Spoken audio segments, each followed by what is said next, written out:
All right, hello there. It is Friday, and you might be going, where in the world is Russ lagging right now? Well, I am actually on location in Montana today. So we've got the Montana Summit going on tonight, tomorrow, and all day Saturday. And I am super thrilled to be here. One of the things that I love about this job is being able to get out and about and see people and hug people and show them love and make sure that we're there for each other. So I'm in Montana, and I figured, why not do the big agent meeting from the hills?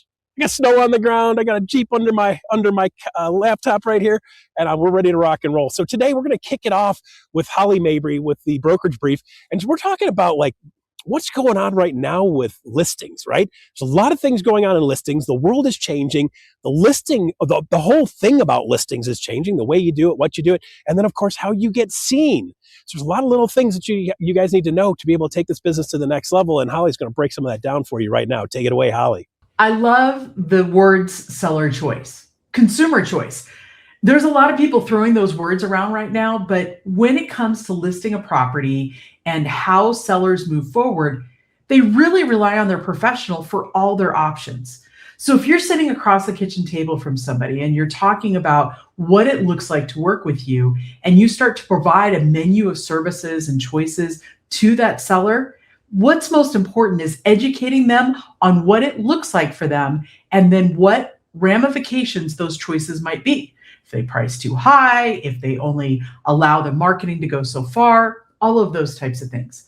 So a year ago, we saw from the National Association of Realtors a change of the rule. Now, we were all talking about clear cooperation, but if we go back, and especially as we look at the headlines of this week, many people are still talking about consumer choice when it comes to putting their property on the market. So in a quick review, multiple listing service options. Yes, we've seen that roll out over the last 9 months together. Sellers instruct their agent, hey, where do I want marketing to go? Do I want to go through the Internet Data Exchange or IDX? And that really pushes to all the other broker websites, to the internet portals like Zillow and Homes.com, Realtor.com. And that allows the seller to get the widest potential exposure, right? On the internet means online, on demand, ready for that consumer. Okay, but what if I need to paint the bedroom? What if I need to do some freshening around the house, but I do want to put it coming soon? I've signed that listing agreement with my agent. Well, you absolutely can do that. And many MLSs have provisions for how to either do delayed before you go live on the market or coming soon, those types of things. Every MLS is unique, and it's really been customized to that market area. That's what I appreciate. Now, when we look at how we go forward and how we take care of people, clear cooperation is still in play. Why does clear cooperation matter? I think that's a key that we all should be aware of. See, it came forward because many smaller brokers, smaller agents, part of smaller companies nationwide said, hey, we are missing out on inventory because these bigger companies are holding it behind a walled garden. That's not fair. They actually went to the National Association of Realtors and demanded some sort of ability to have the access to everything that was going on. That makes sense. When you look at how you sit across the conversation from a seller at the dining room table or the kitchen table or even the couch, how you educate them on who sees their property and when makes a huge difference.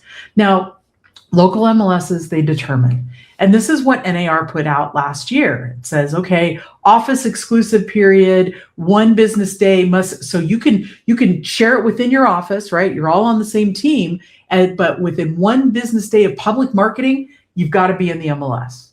Okay, that's reasonable. But this is the challenge. When you start to look at that clarity that we all deserve, is delayed marketing is the same as an office exclusive? No, it's not. Office exclusive basically says you're only going to talk to the people in your office. Nobody else besides those people can look at that listing. So they've got to have the buyers come to them to be able to see that property. Delayed marketing basically says, I'm not going to push it to IDX or all those internet portals. I'm going to allow my seller to work on, painting the bathroom that is really dark, or maybe the daughter's bedroom who is princess pink. Okay, cool. When you start to look at how you set your seller for success, especially in the shifting market where we're seeing it even out to more of a buyer's market or equilibrium, days on market's increasing from 45 to about 55 days. As a result, you can do a delayed marketing. You can withhold from the internet for just a little bit of time. But the minute you start to advertise publicly, you probably want to get your seller out in front of everybody. Now, what should you be saying to your seller? And this is all about their timing. This is all about their need. Now, we do have some of those special sellers who really don't want a sign in the yard. They don't want anybody to know they're for sale because, I don't know, they're Taylor Swift, or maybe they're a federal judge, or gosh, they're some famous football star. Okay, that happens. But at the end of the day, many of those do end up going on market because those people have moved out or are no longer in the property. As a result, the adjustment in your timing as you talk to people about their choice, when they go on the market, who can see their property, where their property can be found, becomes really important. What is in your best interest? And I always start asking those questions. Hey, seller, in selling your property, we know it's going to take X amount of days based on your price point and what your comparable competition is doing. What makes sense for you? We know you've got to paint, you're putting in new flooring. Do we want to do a coming soon? And so people know it's coming, but it's not show ready? Okay. Or these are the rules that I have within the MLS that make the most sense. And then when we hit the market, we hit everything all at once. Now, this is the other secret I want to tell you, Mr. and Mrs. Seller. The minute we go on market, it will go out to over 1,000 different websites. Zillow, Realtor.com, Homes.com, those are the top. But sometimes those other websites, they only update when we have a status change or price change. See, that's so important to share with your seller, because if they want to change the wording or if they want to put in new photos, those may not go to some of those smaller websites. As a result, you and I need to advocate for our seller in making sure that everything is perfect up front. The other thing that's happening right now is AI is previewing everything, and they are bucketing. AI is actually bucketing and pre-screening how people shop. It's no longer, I need a 3-bedroom, 2-bath, and you're putting in all this criteria into Zillow or Homes.com. They both have AI agents that's pre-screening. I want you to think of losing the keyboard and actually talking to your phone saying, hey, Alexa, hey, Siri, find all of the homes in this zip code under this price that is this big. And it starts listing those off. That's where we're headed. I found some web results. And Siri found it for me. iPhone. And that's what I want you to I'm know. having problems with the connection to iPhone. Thanks, I'm having Siri. Problems with the connection. So this is what I want you to know. If you have a seller who's going to delay, if you have a seller who is not going to go on the market right away. Hey, Siri, off. She's super helpful.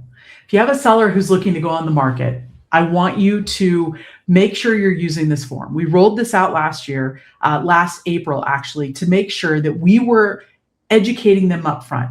Some sellers, they don't want to go on the market to everybody. Okay, that's fine. If they delay their listing, that's fine. It's their choice. But now we're explaining to them in writing exactly what this means with limited broker exposure. As a result, there could be a financial risk. They may not make as much money. They may have a longer market time. There will be no public portals. They can't find it on Zillow or Realtor.com. And as a result, I'm going to have you sign off here. I just want you in the know. So when you need options, when you have those sellers who are looking for it, you always lead with a disclosure. Now, in the last couple of weeks, there's been a court case.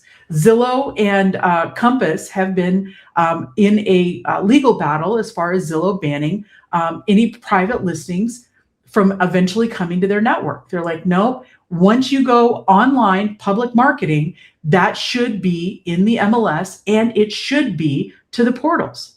Okay, Zillow as a private company reserves the right to ban anybody. Okay, well, they've only banned a handful of houses. This is what I want you to know. On February 6th, the federal judge rejected Compass's bid for preliminary injunction, basically noting the evidence didn't show that Zillow possessed the power to exclude the competition or they held a monopoly. Okay, big deal. What you and I need to know beyond this headline is, hey, seller, you may never end up on Zillow if we list your property, there's a sign in the yard, and it's only privately held. It doesn't go to other agents. It doesn't go into the MLS. Those are things I want you to know. As a result, you would have to relist with a different agent. I think telling the truth is always the biggest deal up front. Now, what Zillow decides and how they move forward with their business, that's up to them. But how you and I treat the client at their living room table, that's all that matters. So just some things to think about. Now, for your buyers, this is also a big deal. We want to have the conversation that not all listings may appear through IDX. They may only be in the MLS. And we do have some MLSs out there that things don't go out to IDX, to other broker websites, or to the portals, but you can get them as an agent on the multiple listing service. So it's really important that you educate people what's going on in your neighborhood, what you have access to. And we also know that some people are not putting anything on the MLS. Okay, maybe they're not a realtor member. Maybe they're not a member of the MLS. So you go out and you find these different things, whether they're off-market properties, for sale by owners, all of those things we've done for many, many years. It's the leverage that you have in your community and knowing where to go that's going to make all the difference. And so when you look at these rule changes and how people interpret them, it's important to have the communication with your buyer. Hey, I turn over every rock for you. I look at every property. I'm driving these neighborhoods that you want to live in. I am looking and staying in contact with people who may want to sell that haven't thought of it yet. So when you're ready to buy, I'll be here. Those are scripts that I like to use and share with people that I'm always proactive. At the end of the day, we know that sellers have a lot to consider. We know that consumer choice is thrown out quite a bit. We want to give you the ability to have a better conversation with your clients, and all these resources are in your seller toolkit. What's so great about it is we have an FAQ that breaks down why this form, why that form, what it looks like, some generic scripts that you can customize to the conversation you're having with your client. At the end of the day, consumer choice is very personal. It comes down to you and your client, but consumer choice is about educating them on what their choices are, and when a decision is made, what it means to them. Guys, I'm always here to help, but please dig into these resources. Every form here is available to you in SkySlope under your EXP folder. Thanks, guys. All right, so there you go. Holly Mabery breaking it down for you. Like, the key right now is you got to do the things that make your listing get seen. You got to make sure you're doing what's in the best interest of your seller and what your seller wants. They have a choice. We need to make sure we educate them and show them what the best choice is for them to get what they want out of the business. All right, so with that said, we're transitioning from market visibility to personal visibility. So the attraction advantage segment today, let's real quick, right? The world is changing again with AI, and a lot of things are changing with AI. And the one thing I want you guys to make sure you're clear on is you got to start showing up, and you got to be live, and you got to participate. So much of this attraction process, building a business or building attraction for building your revenue share organization, is about connecting with people and being able to actually jump in a plane and show up sometimes, being able to show up at the meeting and be able to show up at the event. Just the process of being there and being present makes all the difference in the world. So it's a matter of consistency in showing up for people. And it's consistency in making sure that they know what you're driving at is for them to take their business to the next level. So if you start showing up and you do it consistently and make it about them, it's going to completely change the way people see you and see the way you work in this world and want to be around you more often. All right, next up we have Alyssa Speck with the University Spotlight. Easy for me to say. It's 12 degrees out here, guys. My face is frozen. It's hard to articulate words right now. Alyssa Speck with the University Spotlight. She'll be talking about making sure you understand who you choose to work with and when you choose to work with them. Alyssa, take it away. What's up, big agent? Meeting Alyssa Speck here, back with your EXP University Spotlight. My friends, if you're serious about your production this year, this next week at EXPU is all about tightening execution. Let me give you a rundown of what you can expect next week, starting on Monday with Level Up. And guys, let's talk about open houses. Sometimes our open houses, they feel a little inconsistent. Sometimes the results don't seem to match the effort. If that is you, join us on Monday because Brad Korn is going to walk us through the perfect open house system. We're going to be talking about how to reverse engineer our income goals into a repeatable structure that turns into an actual pipeline. So tune in on Monday for Level Up. Now let's take a look over to Thursday for another executive masterclass. This time we are joined by VP of Brokerage Ops, Beth Adams, and we're talking about buyer agreements. Sometimes those buyer agreements, maybe you feel a little bit awkward. Maybe you're unsure about how to secure that commitment early. So Beth is going to walk us through using buyer intro videos, using buyer books, and using smarter follow-up. So tune in to that. And then we're looking to Friday. We are back with another big agent meeting. You're here, you know the deal. But let me tell you what's coming up. We are joined by 7-time icon, John Tsai. And he's going to be talking about rotation scheduling, high volume lead management, and an accountability structure that will help you sustain long-term production. So that's Friday on the Big Agent Meeting. But we're not done with Friday yet. We are also going to get back in the lab with the Lab Podcast. We've got Tia Paxton. Tia is going to be talking about her hospitality first model. We're talking about frictionless texting. We're talking about kitchen counter consultations. Guys, if you don't want your consultations to feel rushed, your buyers to feel guarded, join us on the lab on Friday. All right, guys, that's my time. Block your calendar, tag your team, and I'll see you there. All right. Thank you very much, Alyssa. Now we're talking about changing from skills and systems to talking about how to avoid agent burnout. Justin Core and Brian Ellington are going to have a conversation about that right now that you guys will want to check out.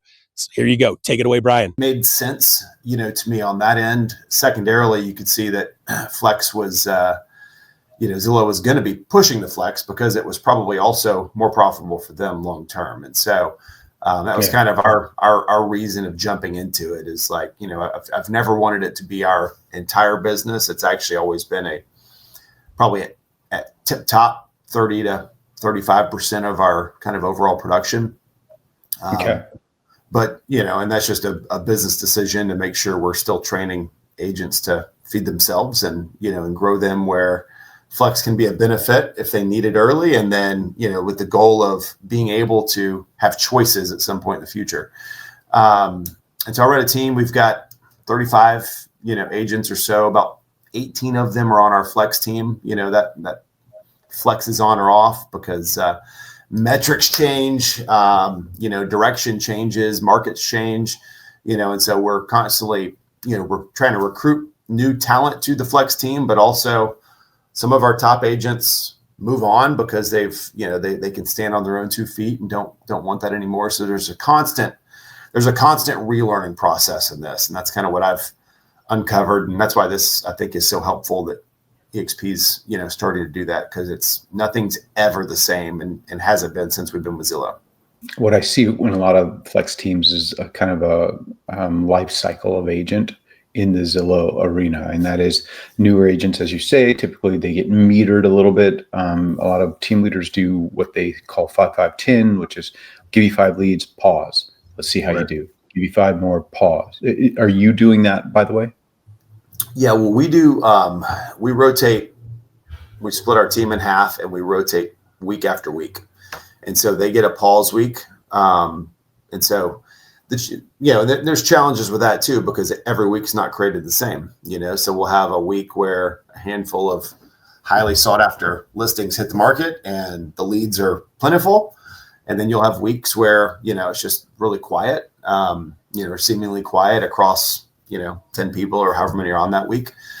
But it has given our team the freedom. What we were trying to manage for them was the stress of not being able to miss a phone call. Because that's, it's part of the business, but it's an unhealthy challenge at times too, when you feel, and then we were just feeling that for them. Like, we'd get the stories of people running out of church, or like dinner time, and it's like, that's not what we want. We Yeah. can't control it. But if you could know that this week you're not going to have to deal with that, and this next week you're going to be on, it made it a little more manageable, for some of the agents we really wanted to be on that maybe otherwise would have chosen not to. They said, okay, I can buy into some weeks where I'm ready to go. I'm planning my week around keeping it available to be able to run out and do showings. And there is a healthy piece of having a week to do your follow-ups, to work through your old stuff. And that's one thing that actually has rang true this last 2 months that we've been pushing a lot is our average. I went through it yesterday on our call with our team. Probably our last 8 or 10 transactions, the average time from call to contract was roughly 140 days. We had some as long as 220 days, a couple that were in the, 70, 80 day range. And so that goes to show, like, the call that's coming in today is probably not the one that's going to go under contract for you this month. Right. Could, and that's what I think early on in this, a lot of agents are looking for, because it does happen every once in a while. I've had new agents come on our team and go from their first call writing a cash offer, and then they think that's going to be the business, right? And it's like,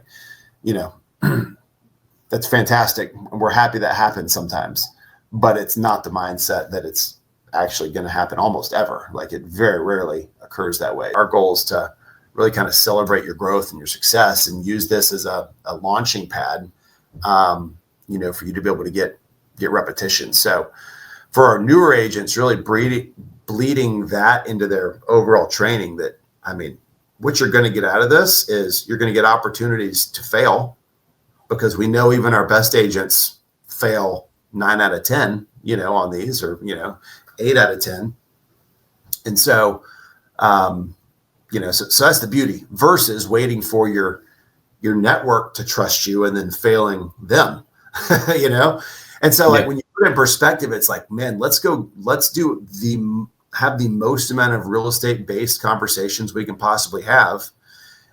Let's get in front of people. Let's practice our showing. Let's refine our craft and refine all of our skill sets. And then, man, 2-3 years from now, if you keep up this effort, it's all going to get easier, because a lot of the stuff that's worrying you and concerning you now is going to be like riding a bike. And so that evolution for me is always fun and exciting to see when you look up and somebody's they're standing on their own 2 feet and they've got it. And now you're talking about building a business around them. Those are really fun conversations. All right, so there you go, Brian and Justin talking about transactions and talking about the process. Like, you get to know people, and it could be months before people actually do business with you. So you want to make sure you're doing the things that make you stand out as you're going through this business world. All right, so we have Ian Wheatley going to talk to you about KGCI. KGCI's got some great stuff coming along for you guys. In an environment where tools and timelines are shifting, your ability to keep moving the ball forward is becoming more and more important. So, Ian, take it away, KGCI. Hey, what's up, Russ? Good morning. A quick question for everybody here. How many of you have ever thought, I know I've heard a better way to say this before, whether that's a better seller objection handler, better pricing conversation, better follow-up script, maybe better listing appointment framework, but like when you needed it, it was gone. That's because in this industry, we don't necessarily have a lack of skills. That skill retrieval can be the actual issue, and that can be the impediment to our success. And over at KGCI Real Estate On Air, we have over 2,700 episodes of agent training, scripts, listing strategies, buyer consultation frameworks, mindset works, marketing tactics, like you name it. It's all at realestateonair.fm. And until recently, all this stuff was basically just stuck in a pile. So we built something new, and it's called The Vault. And The Vault is now a fully searchable database of the very best conversations from KGCI Real Estate On Air, organized around what you actually need when you're out here in the field, right? Whether that's a need for a tighter pricing conversation before a listing appointment. If you need that, all you got to do is search it. If you want a better way to explain days on market without sounding defensive as an agent, just search it. And if you're trying to convert more of the leads that are already in your database without feeling like you're starting from scratch every single time you pick up that phone, all you got to do is search it, because KGCI isn't just content and real estate information. What it is for you as an agent is it's a credibility engine. And if you can actually get to it when it counts, it can be absolute gold. And that's exactly what we got going on this week's Friday Focus on KGCI Real Estate on Air right after today's big agent meeting. Beginning right around noon through the end of the day, we are going to be running the Future Proof Pro, which leans into how agents are starting to pair AI, emerging technology with smarter systems and those proven conversations and frameworks that you hear 24/7, 365 on KGCI Real Estate on Air, not just to replace their voice, but to amplify their consistency in all parts of their business. So if you've ever wanted to sound sharper on that phone, move faster between conversations, or just like stop rebuilding your business from scratch every single Monday, this is the Friday Focus that's designed for you. And that's all coming up next on KGCI Real Estate on Air.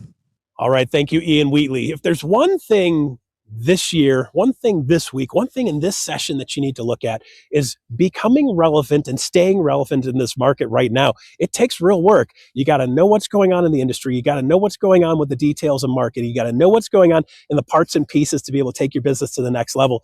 And every single thing you're doing is to make you more and more relevant throughout this process as being a real estate agent in the real estate business.